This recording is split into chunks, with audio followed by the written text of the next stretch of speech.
from the News 3 studios, this is Local Living.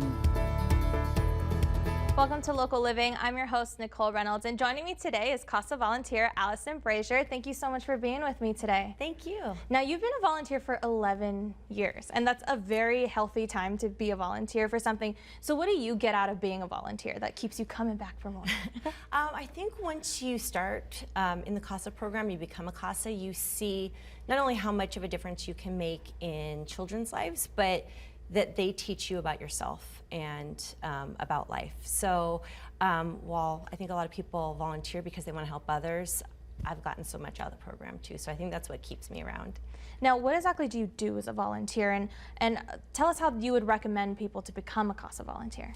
Yeah, so as a CASA volunteer, you have a unique role in these children's lives. So you are the one person who's there to advocate for what their best interest is. There might be other people on the team that have different things that they're looking at. And so what the CASA does is they try to get a pretty well-rounded idea of what's going on, get to know the children, the parents, the family members, foster parents, the whole team, and then you make a recommendation to the court as to what you believe after you've spent time with the kids and the team, what's in their best interest. And this really makes a difference in these kids' lives and youth, and I assume the age ranges differ. So what kind of differences have you seen this make?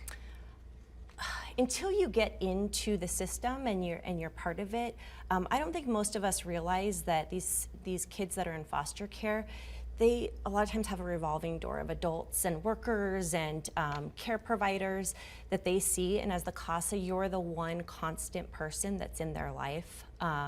And you may not know it in the moment. It may be maybe 5-10 years down the line, but you do make a difference just being that one person that's a constant that those kids know that they can turn to.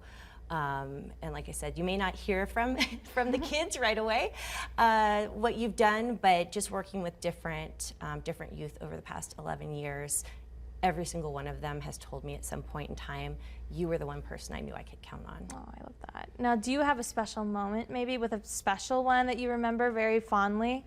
Yeah, well, my last case is Victoria. I met Victoria when she was 14. She'd been in the system already for 5 years.